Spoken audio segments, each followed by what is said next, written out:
My name is Ryan Waters, and I love these kind of segments. We get to catch up with players, former PACWEST players, and we got a good one here. This is Curtis Stockton. How you doing? Happy New Year. Good. How are you, Ryan? I'm doing great. Now, tell us first and foremost, where are you now? I'm currently in Japan. Before that, Estonia and France. And yeah, everything from volleyball, from playing in the PACWEST. I just continued taking the next steps, and where am I now? Japan. So you played with the COTR Avalanche for 3 seasons. You were a standout PACWEST Player of the Year. Did you ever think that playing in the PACWEST could lead you to Estonia and France and now Japan? No, not really. I was just playing university volleyball and college volleyball because I got the chance with Steve Camps and give me an opportunity to come and play, and then I kept playing at one higher level every year, and it seemed to work out, and I seemed to keep improving, and yeah, now I'm on the Australian national team, and I'm playing in Japan, which is one of the top leagues in the world. And yeah, I'm super blessed and super lucky, I guess, that I got the chances I did, and now I'm getting to continue to play the sport I love, which is awesome. It's your first season in Japan. Let's ask you how everything is going in Japan. We've heard now there's new lockdowns because of the pandemic. Have you had a chance to play any matches? Yeah, so we've had 14 regular season matches, and we've played in one Emperor's Cup, it's called, in December. They're having trouble with the COVID numbers right now in Japan, because when they allowed people in, we had, I think, 500 new cases a day here, and now it's up to 6,000. So the league is doing some management, and we're a bit on standby, training and playing. And I mean, everyone's affected by COVID in some way, and this is what we're dealing with. But yeah, I'm loving the league. I'm loving the culture. Everything they do here for the players is really correct, and a really cool experience. Can you speak Japanese?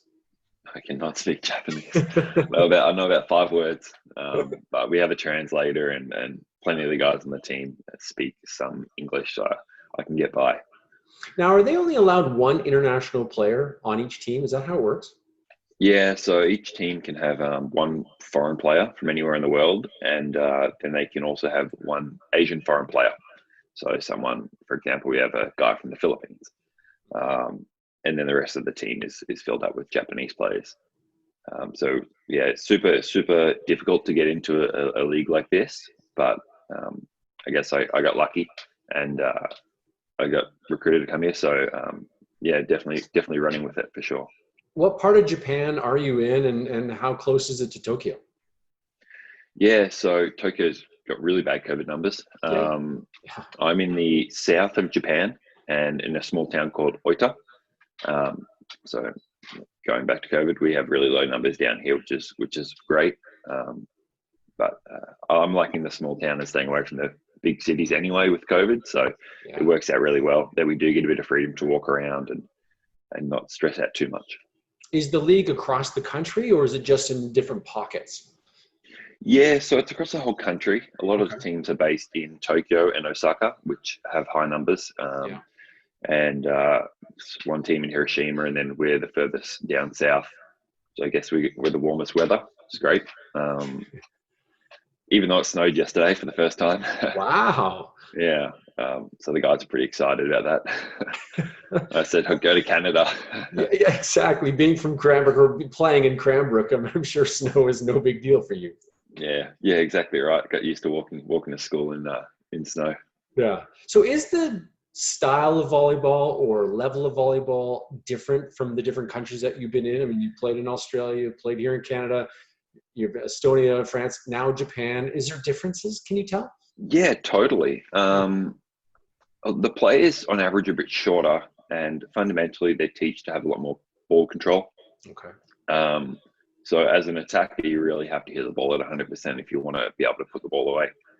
If not, they dig you. They make great defensive plays. So it's definitely a challenge in that regard. You can't get away with a moderate level hit. You really got to go after it if you want to put the ball on the floor.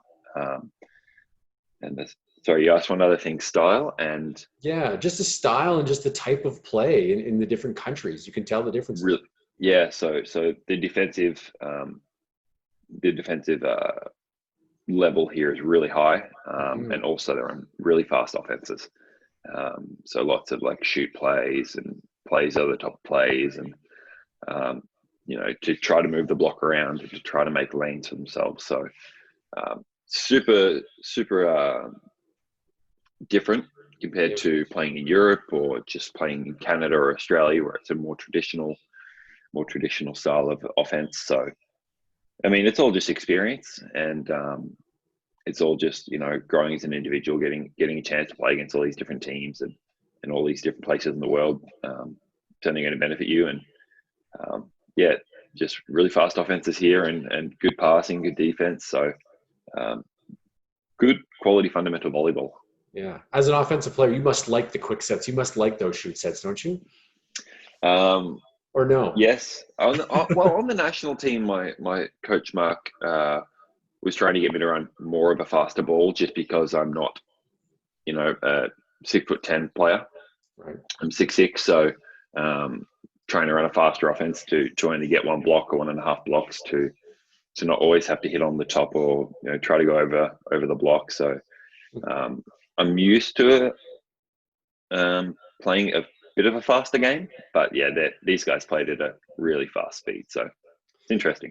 You mentioned you were on the or are on the Australian senior national team. What kind of commitment is that then with your pro contract in Japan and then trying to stay with the Australian national team? Yeah, it's tricky. Yeah. Sometimes they overlap a little bit, and then normally national team takes precedence over pro teams. Like that's what the FIVB say. So normally it's an 8-month contract, 8.5-month contract, and then you have national team for about 3 months of the year, and then um, you get about a month of free time. But it's never a solid month by itself. It's normally 2 weeks here, 2 weeks there. Yeah. Um, I guess it's great because I'm always getting to play, but like I said, I've got a fiance in Canada now, and I'm a Canadian resident. Um, so it's definitely difficult to try to get back there as much as I want to, because volleyball is taking up 11 months practically Yeah. of the year. So yeah, She's obviously understanding and must love the sport too.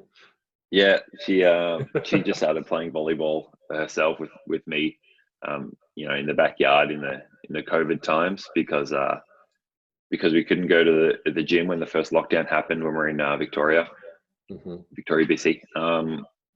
So she's like, "Do you want to just go pepper a ball in the backyard?" And we just had fun doing that. Yeah, she's really supportive.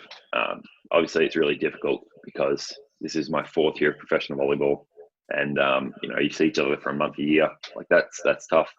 Yeah. But yeah, she's super supportive, and we're making it work. Um, yeah, Well, that's fantastic. Do you still have any sort of relationship with Cotter at all? yeah, I do. The two guys that work in the front office, Brian Millis and Dylan Thompson, I are really good friends of mine now. I was roommates with Dylan, and I was roommates with Brian too. I still talk to Steve Camps a lot. I'm in contact with a bunch of the guys at COTR still. I think last summer I made it back to Cranbrook for a couple of weeks and got to hang out with some of those guys and talk shop and get to be around that new COTR culture, Yeah. because it changes every year. And so that was super cool to see and be a part of what they're doing now. Um, we couldn't get into an indoor gym and train because of the rules. Yeah. But yeah, no, I'm still connected with a lot of people at COTR, which is awesome. You have some classes and courses too through Cotter still, don't you? Yeah, 7 years to do a 4-year degree. So I was doing a minimum 3-course load for my 5 years of college and uni. And then after that, I was doing a 1 or a 2-course load while I was overseas playing professionally. And I should have the degree finished in April. So I'll have my business degree then. And like I said, 7 years to do a 4-year degree is not ideal, but just a situation that if I wanted to keep, playing volleyball, that it's something I should finish, and school is important. So that'll give me some gateway to after volleyball to live a life that is gives me a chance to succeed outside of volleyball when I'm done, because I've seen a few people where they've played really high level professional volleyball or national team level, but they haven't taken their study seriously, and then they've turned around and they're 30 and they've got volleyball experience, but that's it. So it's hard to go get employment after that. So I made it a priority to try to get my degree done, and like I said, it's going to be done in April. So it will give me a chance when I'm done with volleyball to step into a new life. Yeah. So now what? With lockdowns happening there in Japan, the league kind of taking a hiatus right now. What now? What are you doing?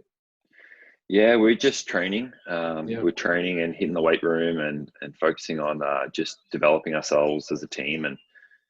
And here's one of the most more difficult mental side of things. You don't know if you're playing this weekend.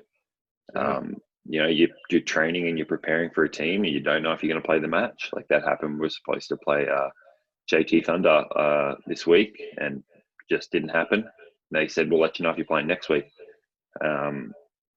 So if you look at it as a gross mindset, it's definitely an opportunity to be prepared, even if you don't have to play, because you want to be the one prepared and not the other guy's not prepared. But yeah, the league's up in the air right now, and they're just deciding, I think, week by week what's going to happen. You know what you could do? You could learn Japanese.